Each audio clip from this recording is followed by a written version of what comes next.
Jésus-Christ est Seigneur, il prend soin de nous.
Jésus-Christ est Seigneur, il est de mon côté, je ne craindrai pas la mort, il est fidèle.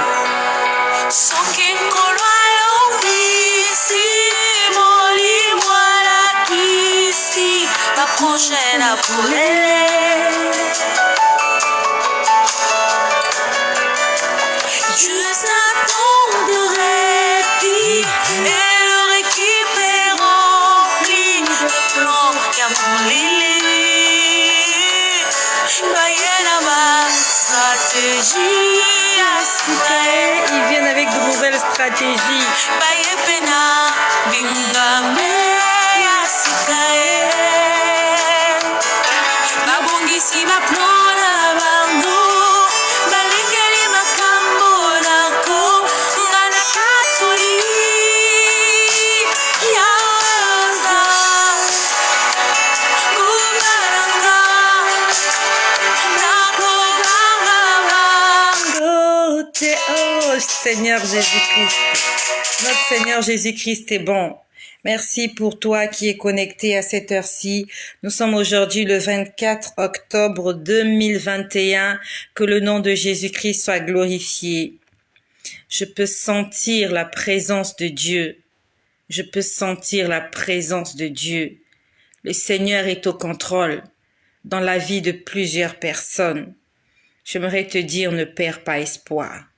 Je suis pas venu te flatter. Je suis venu te fortifier parce que moi-même, je suis fortifié par le Seigneur. Tu traverses des moments difficiles. Demande au Saint-Esprit de te remplir de sa présence. Demande au Saint-Esprit de te remplir de sa personne. Si tu n'as pas le Saint-Esprit, tu ne pourras pas faire face à toutes les difficultés que tu vas rencontrer. Si tu n'as pas le Saint-Esprit, tu ne pourras pas tenir ferme. Si tu n'as pas le Saint-Esprit, tu ne pourras pas garder la foi et rester debout. Nous avons tous besoin du Saint-Esprit. Je suis en train de passer des moments difficiles. J'ai un enfant qui a fugué.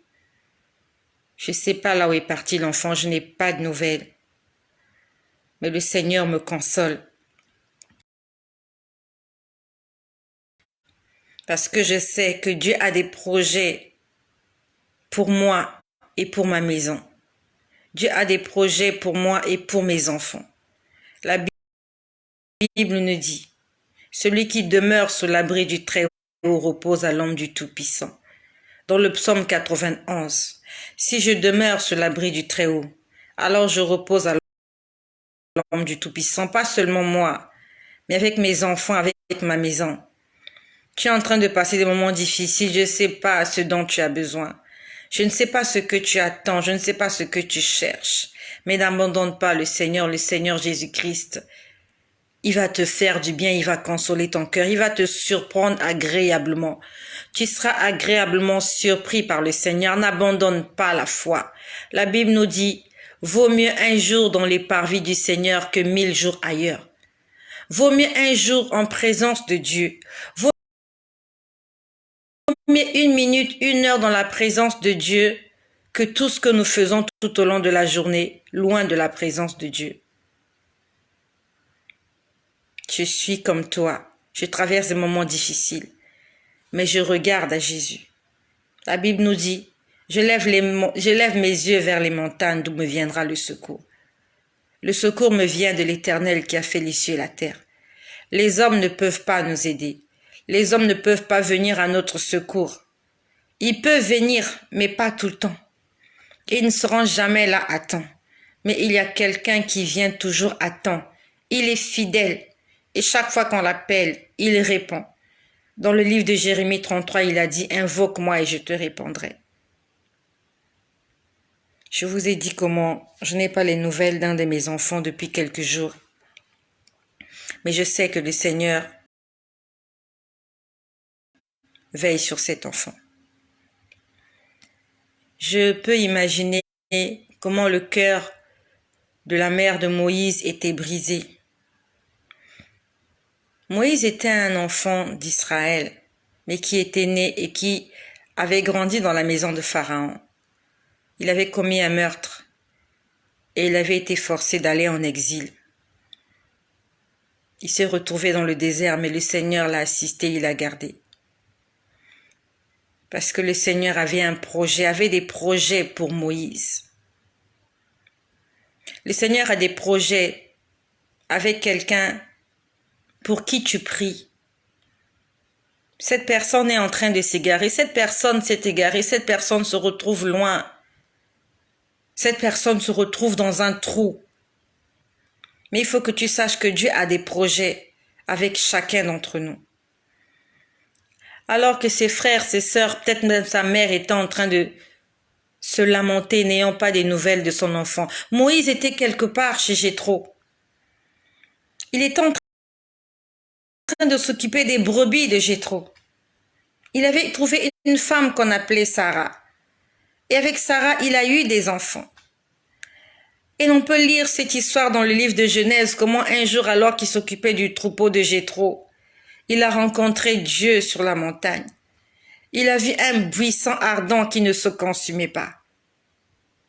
Alors que ses parents croyaient qu'il était mort. Alors que sa mère peut-être était décédée, ses frères croyaient qu'il ne le reverrait plus. Mais le Seigneur a fait revenir Moïse en Égypte afin qu'il puisse faire sortir les enfants d'Israël de la servitude. La Bible nous parle de Joseph. Joseph était l'un des fils de Jacob. Jacob en avait 12. Ces 12 fils qui correspondent aux 12 tribus d'Israël. Et parmi ces fils, il y avait un qu'on appelait Joseph.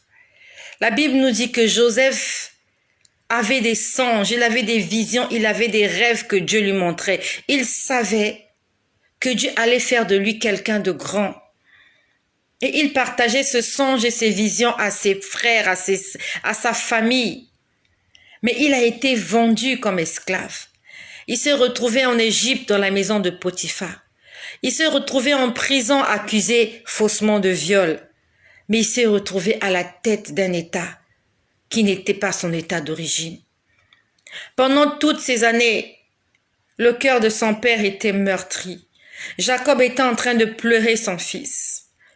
Ses autres fils étaient venus le mentir, lui disant que ton fils a été dévoré par un lion et voilà ce qui reste de lui.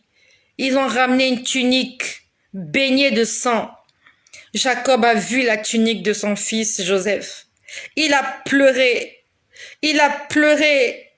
Ce Jacob-là avec une alliance avec Dieu. Jacob avait une alliance avec Dieu. Les parents de Moïse avaient une alliance avec Dieu. Ils avaient reçu des visions qui leur disaient que l'enfant que vous allez enfanter ne sera pas un enfant ordinaire, mais sera un enfant extraordinaire. Et nous connaissons la suite, comment Joseph un jour il peut retrouver son père. Son père peut le tenir dans ses bras et peut dire, cet enfant que je croyais mort, le Seigneur l'a gardé pendant toutes ces années. Nous connaissons l'histoire de David. Son père l'envoie rendre visite à ses frères qui étaient allés au front, qui est allé combattre un homme qu'on appelait Goliath de Gath, qui avait lancé un défi aux enfants d'Israël. Et lorsque David quitte la maison de son père et va vers ses frères, sa vie avait changé. Sa destinée avait changé. Alors qu'il allait combattre Goliath, les gens croyaient qu'il allait peut-être mourir. Mais le Seigneur a fait éclater sa gloire. Parce qu'il a avec chacun d'entre nous des projets de paix et de bonheur. Nous connaissons l'histoire de Saul de Tarse. Cet homme-là qui persécutait les chrétiens, qui persécutait l'Église. Les chrétiens avaient peur de Saul. Mais nous connaissons l'histoire, comment Saul de Tarse, il a fait la rencontre de Jésus alors qu'il était en train de partir commettre un délit. Il était en train de partir commettre un meurtre. J'aimerais te dire, ma mère, mon père, mon frère, ma sœur, t'as un enfant qui a fait une fugue, qui est parti dans la rue, qui se retrouve dans un groupe de personnes peu recommandables. Tu as une fille qui est devenue insaisissable. Tu as une fille qui a quitté la maison, qui commence à se prostituer, qui ne t'écoute plus. Tu as des enfants qui t'ont ôté la paix. J'aimerais te dire, ne cesse pas de prier. Continue de prier, car ce Dieu-là en qui tu crois, il va exaucer tes prières. Continue à lui faire confiance. Continue à lui faire confiance. Continue à faire confiance au Seigneur. J'aimerais te fortifier, j'aimerais te dire que tu n'es pas seul. Tu n'es pas seul à être comme ce père-là qui attendait l'enfant prodigue. Cet enfant avait quitté la maison de son père et était allé dilapider les biens qu'il avait reçus avec des prostituées. Mais le Seigneur Jésus-Christ, le Dieu de tous les esprits, il a fait éclater sa gloire. Il y a un enfant prodigue quelque part. Il s'est égaré, oui, mais le Dieu que nous prions, qui est tout-puissant, il va ramener cet enfant-là à la maison. Parce que chacun de nous, nous avons une alliance avec Dieu. Si tu as signé une alliance, si tu as fait une alliance avec le Seigneur, il faut que tu saches que ta progéniture est sous le contrôle de Dieu. Si tu as fait une alliance avec Dieu, il faut que tu saches que ton mari, même s'il a déserté la maison, ta femme, même s'il a déserté la maison pour une raison ou pour une autre, toi, continue de prier. Et ces personnes-là qui te sont chères, un jour reviendront à la maison. Ces personnes reviendront à la maison. Je suis inquiète pour un enfant, mais le Seigneur me permet de dormir en paix. Comme dit la parole de Dieu, je me couche et je m'endors, car l'Éternel est mon bouclier. Je me couche et je m'endors, car l'Éternel est ma force. Je ne crains pas les myriades de peuples qui m'assiègent de toutes parts. Lève-toi, Éternel, sauve-moi, mon Dieu, et frappe à la joue tous mes ennemis. Brise les dents des méchants. Le salut est auprès de l'Éternel, et que ta bénédiction soit sur ton peuple. Hier soir, j'étais dans ma salle de bain. J'ai eu une vision. J'ai vu un homme qui avait l'aspect très méchant. Et cet homme-là était en colère, une colère mélangée de déception. Et je voyais cette personne-là, c'était un homme, je ne peux même pas dire que c'est un homme, on va dire que c'est une créature bizarre, mais masculine, parce que je pouvais entendre sa voix. Cette créature-là était en train de parler à d'autres créatures. Et dans sa voix méchante, et il était déçu. Je pouvais comprendre qu'il était déçu. Il était en train de dire à ces gens-là, en fait, on va dire à ces choses-là qui étaient en face de lui, il était en train de dire, malgré le fait qu'elle n'a pas de nouvelles de son enfant, elle continue à être joyeuse. C'est ce que j'ai vu hier. J'étais dans ma salle de bain, j'étais en face du miroir. Et je pouvais voir cette vision, pas en face du miroir, mais à côté du miroir. On va dire que sur ma gauche. C'était comme un écran qui était ouvert et je voyais quelqu'un en train de s'étonner du fait que j'ai un enfant qui a fugué. Je n'ai aucune nouvelle de l'enfant, je ne sais pas là où est l'enfant. Je n'ai pas fait d'avis de recherche. Et je voyais cette chose masculine en train de dire comment se fait-il qu'elle soit toujours en joie malgré le fait qu'elle n'a pas de nouvelles de son enfant. J'aimerais te dire qu'il y a des situations que tu traverses. C'est le diable qui met ces choses-là devant toi, ces obstacles-là, pour que tu perdes la foi, pour que tu te décourages, pour que tu maudisses Dieu. Tu passes des moments difficiles, peut-être que tu n'as pas de travail, tu n'as pas d'argent. Tu te retrouves tout seul quelque part, abandonné à toi-même. Et tu te dis que tout est fini.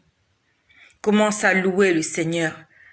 Parce que pendant que tu loues le Seigneur, tes ennemis sont dans la confusion. Pendant que tu loues le Seigneur, le ciel est ouvert. Des anges montent et descendent.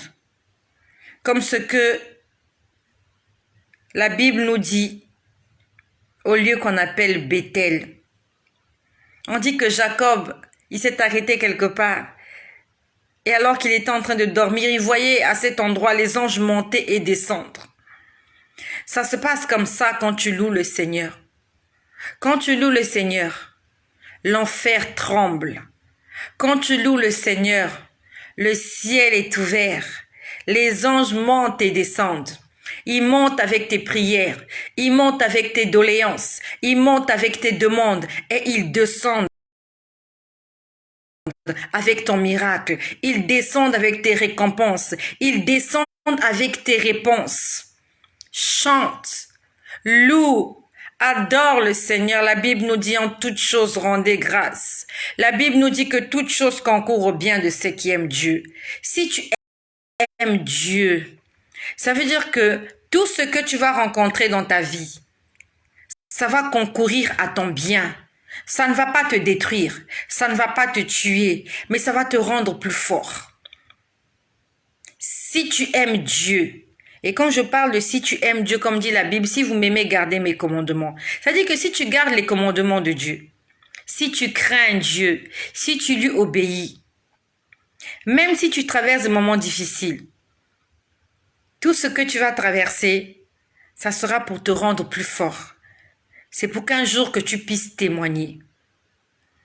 Donc, si dans ton cœur tu ne te reproches de rien, si tu as fait la paix avec Dieu et avec ton prochain, et que malgré cela, tu continues à traverser des moments difficiles, mais que tu ne te reproches de rien, ça veut dire que tu sais que tu obéis à Dieu, tu obéis à la parole de Dieu. Les difficultés que tu traverses, c'est pour que tu puisses témoigner de la grandeur de Dieu. Parce que lui-même, il a dit, toute chose concourt au bien de ceux qui aiment Dieu. Ça veut dire que si tu aimes Dieu, même si comme pour les compagnons de Daniel, on te jette dans la fosse au lion, le Seigneur va faire éclater son miracle. Si tu es attaché à Dieu, tu es fidèle à ce Dieu-là, même comme pour Joseph, même si on t'a vendu, même si on t'a trahi, même si on est parti dire à tes parents que tu es mort, que tu es décédé, ils t'ont jeté dans un trou, ils t'ont vendu aux enchères à des Égyptiens. Toutes ces choses vont concourir à ton bien parce que le Seigneur va te frayer un chemin pour que tu puisses arriver là où il aimerait que tu arrives. Mes enfants sont des Daniel. Mes enfants sont des David. Mes enfants sont des Joseph. Mes enfants sont des Moïse. Même si un jour ils ont quitté la maison familiale pour une raison ou pour une autre. Mes enfants sont des enfants prodigues. Je sais qu'un jour, ils vont revenir à la maison parce que j'ai une alliance avec ce Dieu-là. J'ai une alliance avec ce Dieu-là. Et je peux m'agenouiller et lui dire, Seigneur, souviens-toi de moi. Seigneur, souviens-toi de moi. Tu m'as promis, Seigneur. Dans ta parole, tu as dit, crois au Seigneur Jésus et tu seras sauvé, toi et toute ta famille. Je sais que même si je ne le vois pas aujourd'hui, tu vas sauver ma famille, tu vas sauver mes enfants, tu vas me sauver, tu vas me rendre plus forte et je vais témoigner. Peut-être que ton enfant est malade. Tu as des difficultés dans ton ménage, dans ton foyer. Mais si dans ton cœur, tu ne te reproches de rien, il faut que tu saches que ce que tu es en train de traverser, cette difficulté que tu traverses, c'est pour que Dieu puisse se servir de cette difficulté et faire éclater sa gloire. Dieu va faire le miracle dans ta vie. Dieu va te faire témoigner.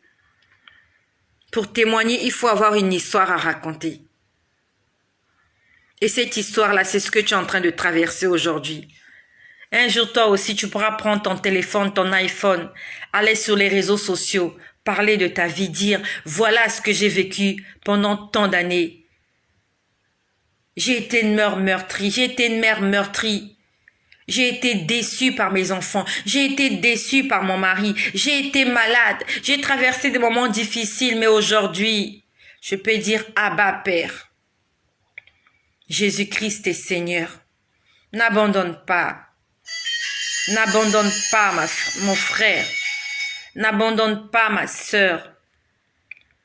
Moi qui te parle, je suis en train intérieurement de souffrir. J'ai l'image de l'enfant qui me vient comme ça. Je suis en train de penser à l'enfant. Mais je sais que Dieu veille sur cet enfant. Car la Bible nous dit, ils vous feront la guerre, mais ils ne nous vaincront pas. Ils vont nous faire la guerre. On n'a pas dit qu'il n'y aura pas de guerre. La bataille, elle est réelle. Le combat est réel. Mais la victoire, elle est évidente. La victoire est certaine. Parce que celui qui est avec nous, il est plus fort que celui qui est dans le monde. Jésus-Christ est plus fort que le diable. Jésus-Christ est plus fort que les sorciers. Jésus-Christ est plus fort que les démons. Jésus-Christ est plus fort que mes ennemis.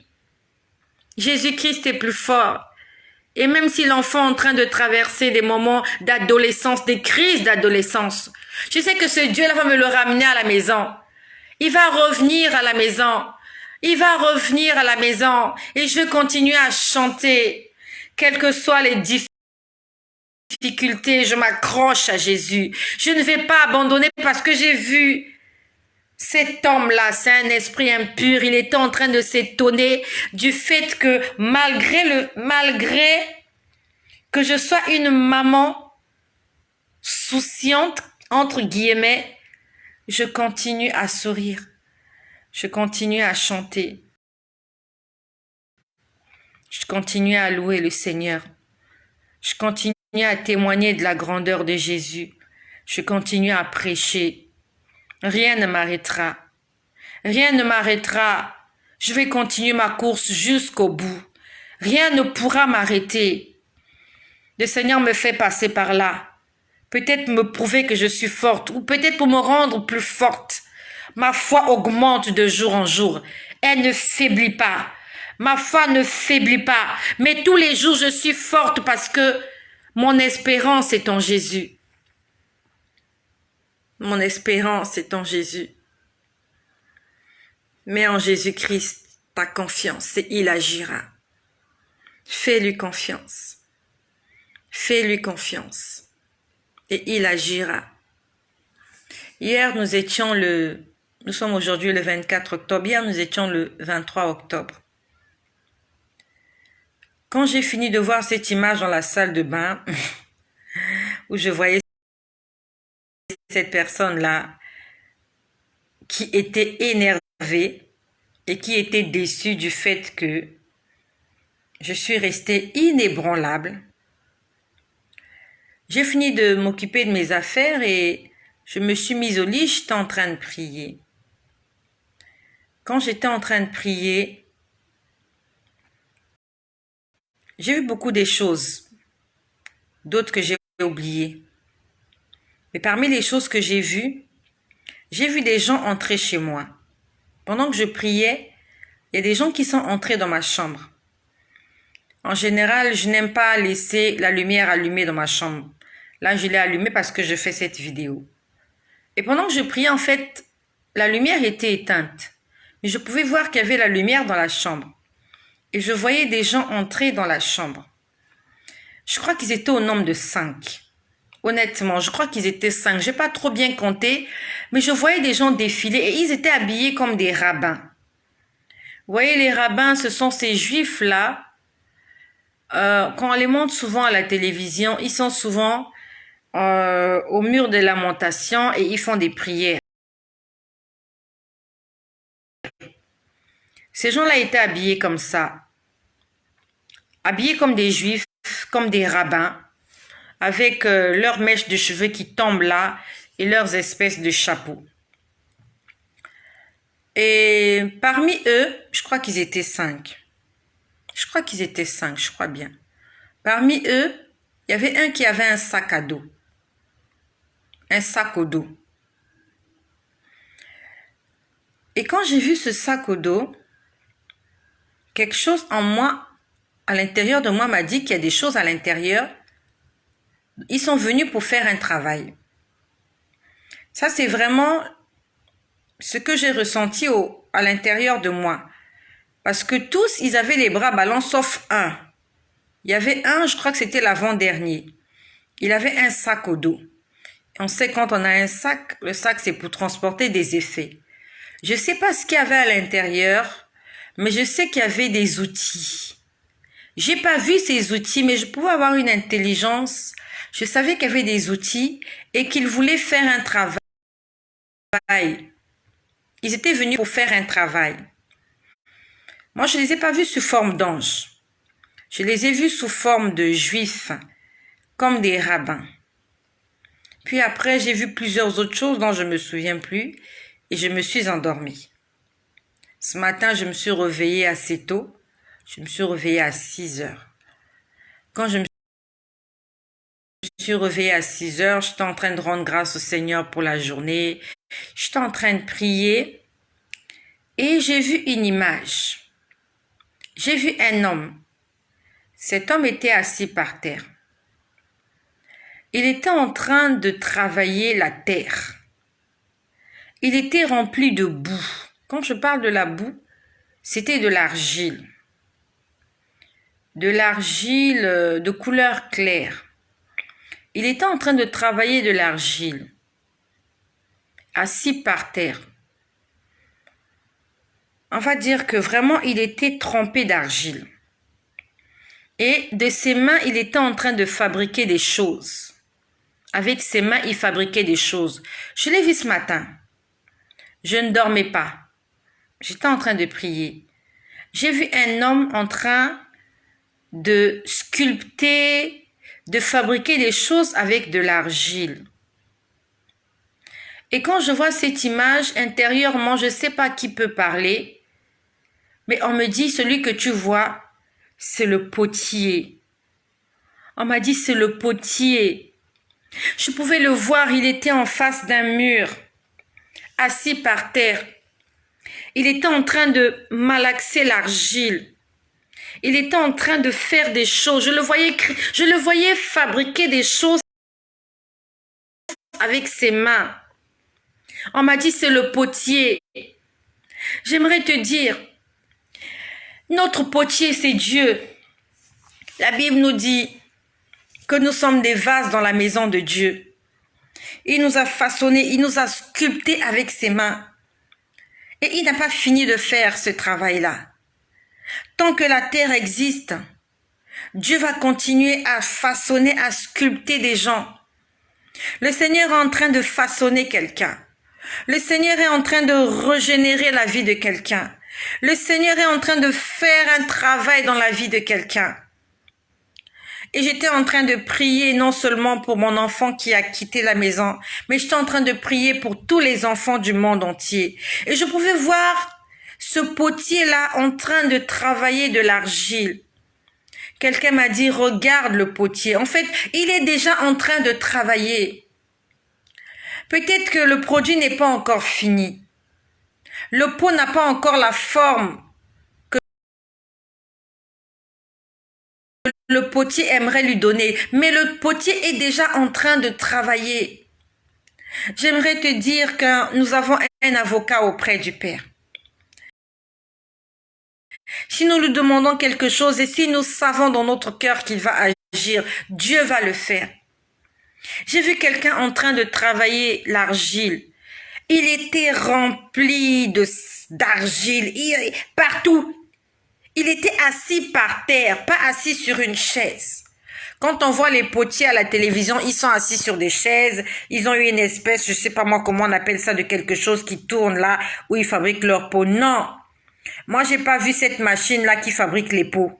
J'ai vu qu'il travaillait avec ses mains. Avec ses mains. Il était badigeonné. Il était plein d'argile sur lui. Il était sale.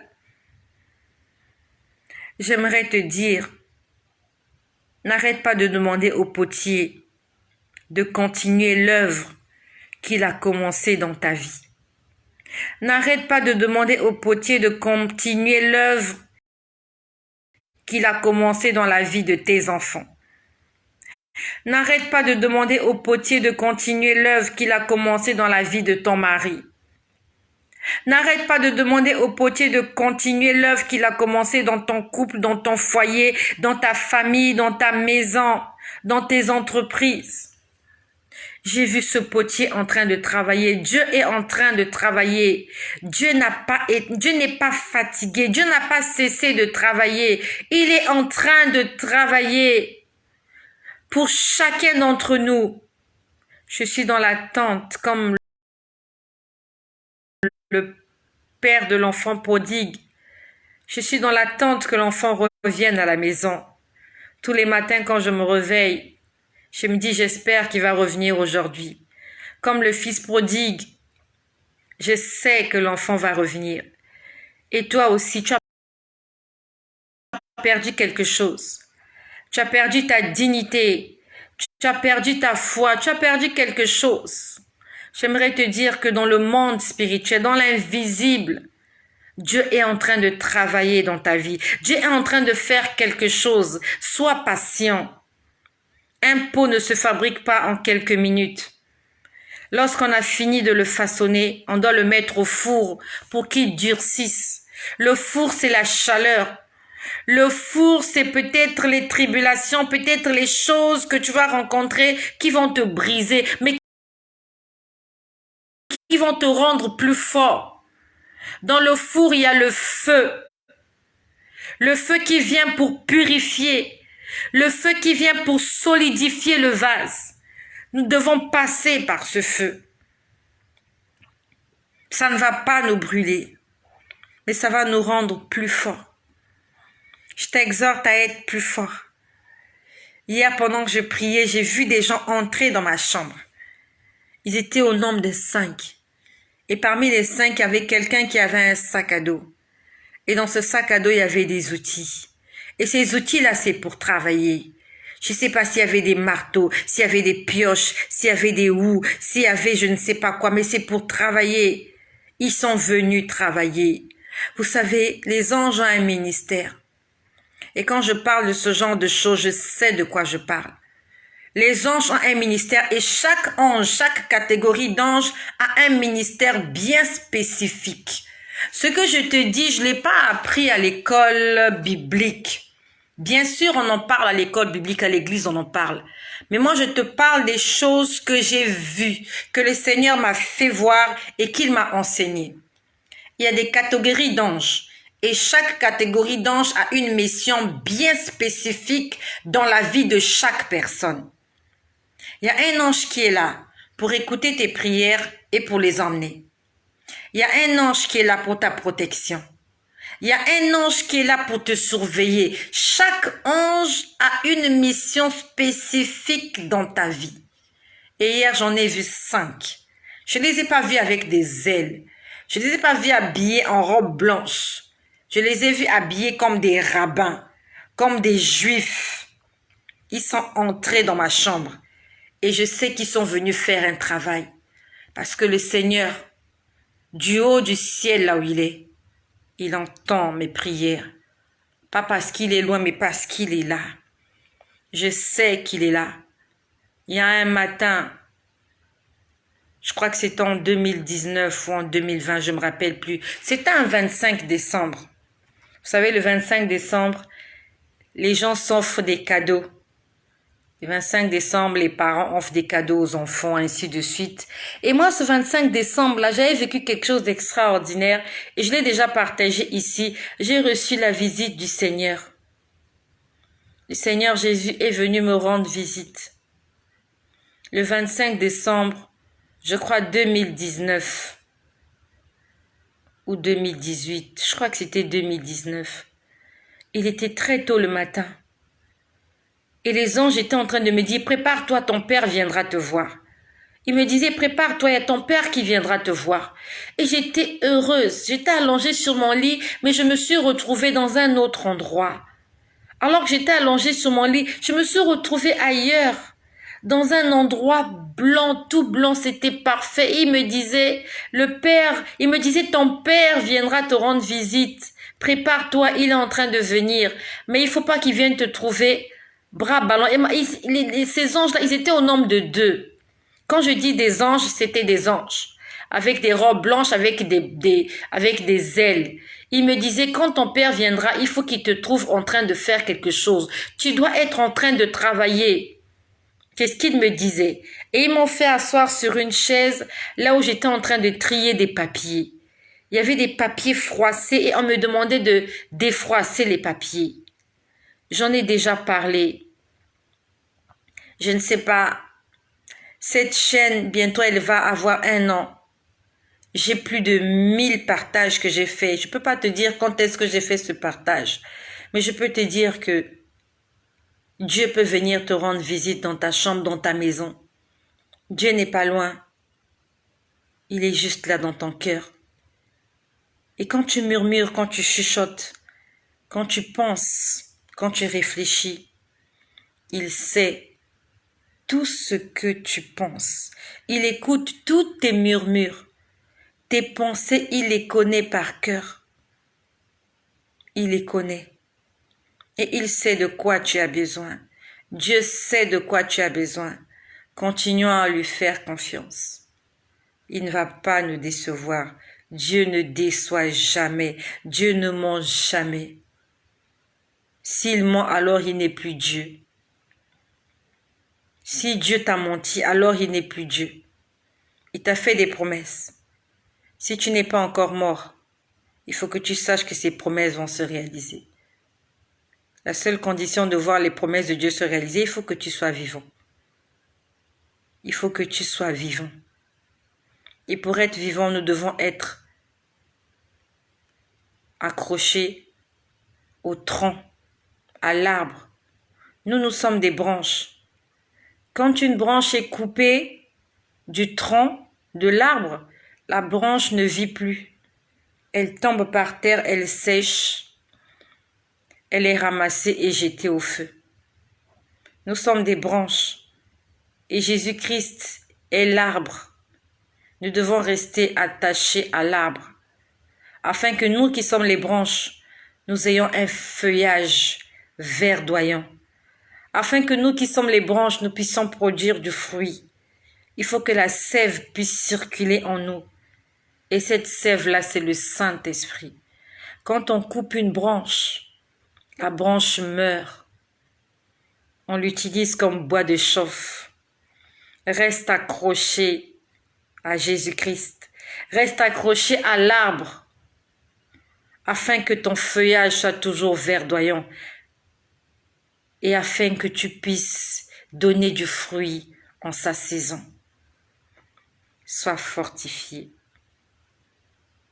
Et en passant, j'aimerais dire, bientôt, ça sera le 1er novembre. Je t'exhorte, ne va pas dans les cimetières. Ne fête pas Halloween, ni dans ta maison. Ne laisse pas tes enfants fêter Halloween à l'école. Ne leur achète pas des costumes d'Halloween. Ne fais pas des cérémonies de mort chez toi. Reste à la maison et prie ton Dieu. Car ce jour-là, c'est un jour où il y a une fête dans le monde des ténèbres. J'aurais voulu vous parler de ce que j'avais vécu ce jour-là.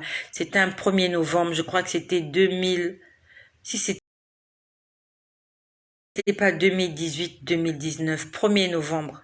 Entre 15h et 18h. Le Seigneur m'a fait voir des choses qui se passent le 1er novembre. Ton père est mort, ta mère est morte. Paix à son âme, paix à leurs âmes. Mais toi, ne vas pas dans les cimetières ce jour-là. Ne va jamais dans ces endroits-là. Jamais. Jamais. Ce sont des pièges qu'ils tendent. Toutes ces fêtes mondaines-là, ce sont des pièges. Ne participe pas à cela. Toi et moi, la fête que nous devons fêter, c'est la Pentecôte. C'est l'effusion du Saint-Esprit sur les disciples. C'est ça notre fête. Notre fête, c'est la Pâque. Quand Jésus a donné sa vie pour nous. Et quand le Saint-Esprit est descendu. Sans le Saint-Esprit, nous ne sommes rien. Nous ne sommes pas là pour fêter les morts. Nous ne sommes pas là pour fêter la mort. La mort, elle est destructrice. Tu as vu ce que la mort est en train de faire? Et toi, tu veux fêter la mort.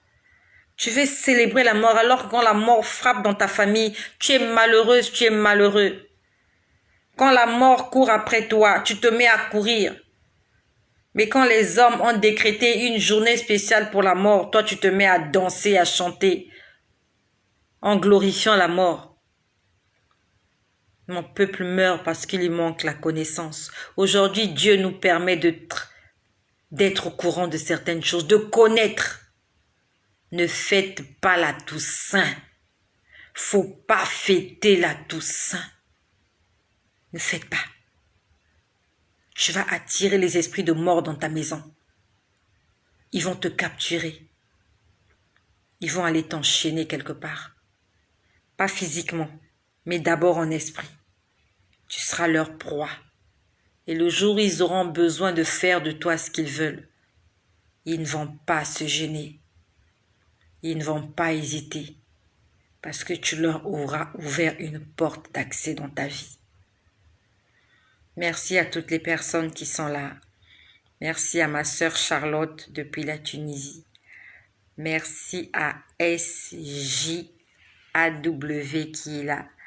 Merci à vous toutes mes pères, vous toutes mes sœurs et vous tous mes frères qui êtes là, qui vous êtes manifestés. Merci à mon frère Jean, je crois depuis la Tunisie aussi. Maroc ou Tunisie, je crois. Merci à ma sœur Bangui Koya, ma sœur Tiadienne. Ah, Carole, c'est vrai. Désolée, je pense toujours à Charlotte. Désolée, Carole, c'est vrai. Que le Seigneur te bénisse, ma sœur Carole, là où tu es. Merci de partager ce message, afin que quelqu'un soit béni comme toi. Ne l'oublie pas. Toi aussi, tu as connu cette chaîne parce que quelqu'un dans ton entourage l'avait partagée. Soyez tous bénis au nom puissant de Jésus. Et que la gloire, que l'honneur, la puissance et l'excellence reviennent à Jésus-Christ, qui va vous protéger cette nuit, avec vos enfants, avec votre famille, et qui va vous rendre plus fort, plus que vainqueur, par le sang de Jésus-Christ, notre Seigneur